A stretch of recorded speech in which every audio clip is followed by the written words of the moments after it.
ఆదివాసులపై అత్యాచారం ఆడపుట్టులపై అత్యాచారం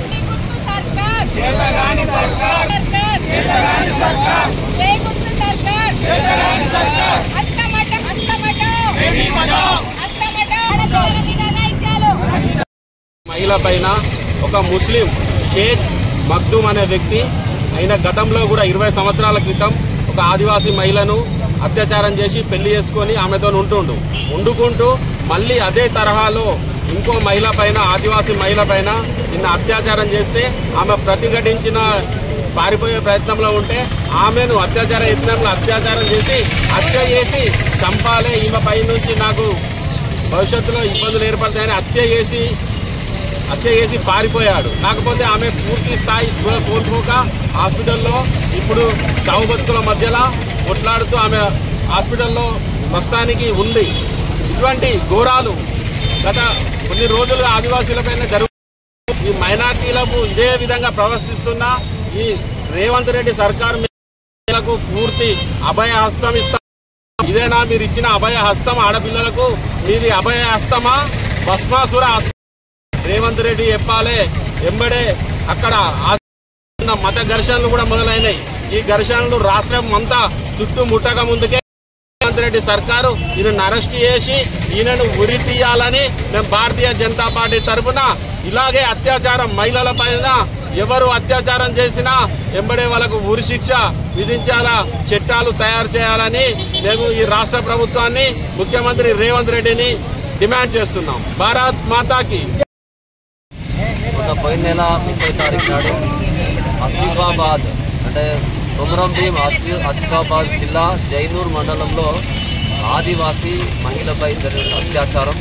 మరి ఆటో డ్రైవర్ ఆమెను బలవంతంగా ఆటోలో ఎక్కించుకొని అత్యాచారం చేసి మరి ఆమెను అంటే మళ్ళీ ఆమె మిగతా విషయాలు చెప్తానంటే భయంతో ఆమెను తీవ్రంగా గాయాల పాలు చేసి ఒక రోడ్డుగా పడేయడం.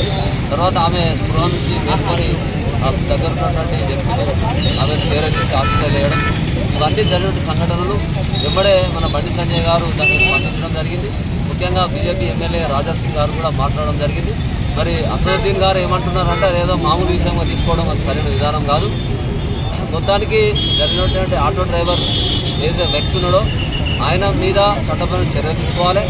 మనకు తెలుసు మొన్ననే కలకత్తాలో ఆ డాక్టర్ ఒక జూనియర్ డాక్టర్ మీద జరిగిన అత్యాచారం మరొకముందే.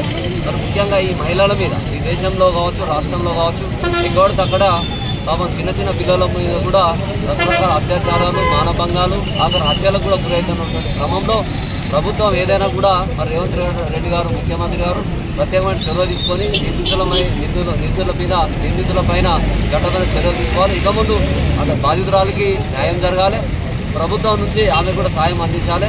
ముందు ముందు కూడా ఇట్లాంటి అత్యాచార క్రమాలు జరగకుండా పట్టుదల చర్యలు తీసుకోవాలని ప్రభుత్వానికి తెలియజేస్తాం. 31వ రోజు రాత్రి ఆసిఫాబాద్ జిల్లా జైనూర్లో ఒక గోండు మహిళ, అమాయకమైన మహిళ ఆటో ఎక్కిన పాపానికి ఒక మైనారిటీ వ్యక్తి, జాతి అవసరం లేదు కానీ ఒక వ్యక్తి ఆటో ఎక్కిన పాపానికి ఆమెను తీసుకుపోయి నిర్మానుష్య ప్రాంతంలో ఆమెను రేప్ చేయడానికి తీవ్ర ప్రయత్నం చేసి తీవ్రంగా గాయపరిచినాడు.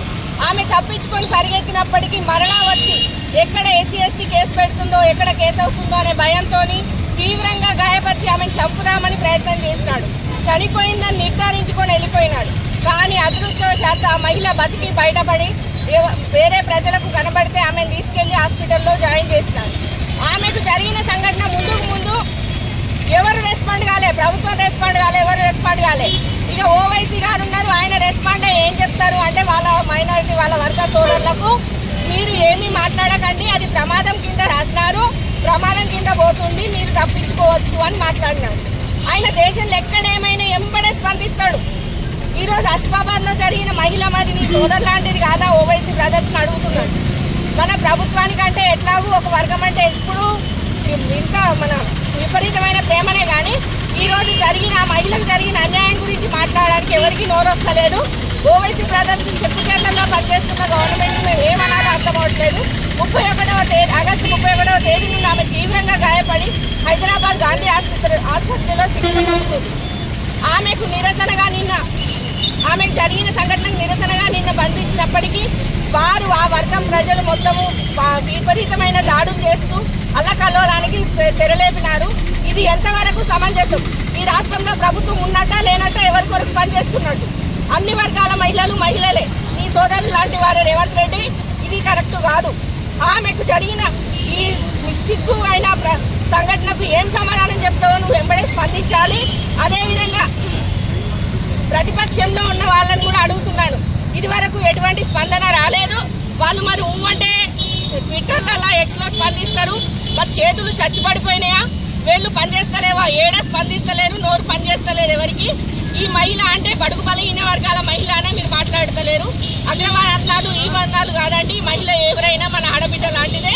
దేశంలో ఎక్కడ ఎవరైనా జరిగినా అందరూ స్పందించాల్సిన అవసరం ఉంది. ఈరోజు మన భారతీయ జనతా పార్టీ మహిళా మోర్చా రాష్ట్ర శాఖ పిలుపు మేరకు మేము సిరిసిల్ల జిల్లా కేంద్రంలో ఈరోజు నిరసన కార్యక్రమం జరపడం జరిగింది. చేసేది ఒకటే రేవంత్ రెడ్డి గారు, మీరు అపోజిషన్లో ఉన్నప్పుడు ఎన్నో మాట్లాడినారు. ఈరోజు ముఖ్యమంత్రి స్థానంలో ఉన్నారు. ఆసిఫాబాద్ జైనూర్ సంఘటనకు మీరేం సమాధానం చెప్తారో వెంబడే మీ నుండి స్పందన రావాలి, లేకపోతే దీంతో ఆపేది లేదు. మహిళా లోకం విపరీతమైన కోపంతో ఉన్నది. దీన్ని మేము ఉధృత స్థాయిలో తీసుకెళ్లి మీ మీద ఉద్యమించే స్థాయికి తీసుకురాకండి. ఆ మహిళకు ఏం న్యాయం చేస్తారో మీరు వెంబడే స్పందించి మాట్లాడాలి.